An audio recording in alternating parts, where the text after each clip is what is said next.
We're hearing, Jules, of people in the dressing room, some of the more veterans, not happy with the way that Lampard spoke to them or with some of his tactics. Yeah, I think that's right. I think that's fair. And Don earlier talked about the Leicester game. I think it was pretty obvious for everyone, including his own players, that there was one team that was coached and had the structure tactically, especially, and knew exactly what to do, and another one in Chelsea that they had no idea. And I think the problem was for some of the players in that squad. It's okay when you've got young players like last season and you're learning with them, they're learning with you, it's okay. But when you bring in, or when you have in your squad players who've worked with some of the best managers in the world, and suddenly you're there and you don't really have much of an idea, and also you're not clearly, as Stevie very rightly explained, no one knows what's happening. We're not seeing anything. We're not seeing any progress, any tactical tweaks or even structure again put in place. There's no identity. There's no philosophy. There's just nothing there. I think there's a point where he shows, and he shows too much. And certainly some of the players, especially some who were not playing, were not happy. Let's not forget that Frank Lampard has been a manager for 2.5 seasons.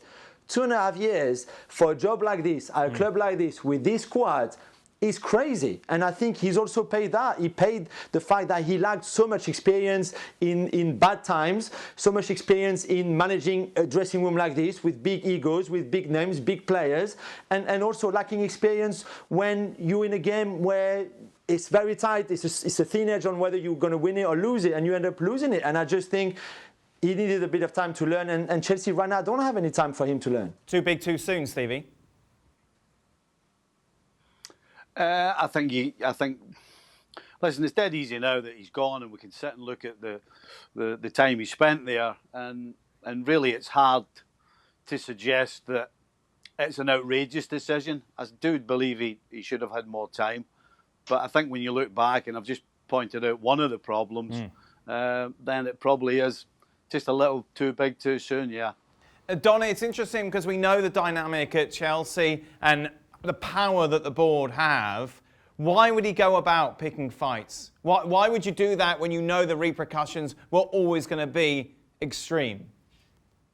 I don't think it's a case of picking fights, Dan. I think when you go into a club like Chelsea and they've had so many problems in terms of new players coming in, a massive turnover of players, but more importantly, I don't think Frank was given the time to get rid of a few, because that dressing room is not a good one in my opinion. You know, people like Emerson are not good enough. Someone like Marcus Alonso, clearly not good enough, but not been trying a leg.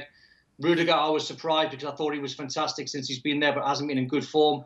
So when you're a young manager, and to go into a club like Chelsea and you want to bring youth through like Mason Mount and Reece James and Tammy Abraham, you're going to be upsetting the senior pros.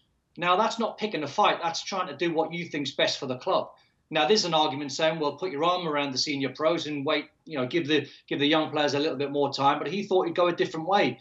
And he's brought so many young players through that I don't think any other manager in Chelsea history would ever have done in a transfer embargo and a ban that he had. So, yes, he had a little bit of fortune where he could look at the youth players, but he still brought them through and he still made them very good players. But when you try and, as you said, pick fights with older pros, if it doesn't go well, older pros can be a nightmare inside a dressing room. They really, really can. And I don't think the older pros have really helped Frank on this one. They won't lose any sleep over it. I'm pretty sure of that because I know what professionals are like.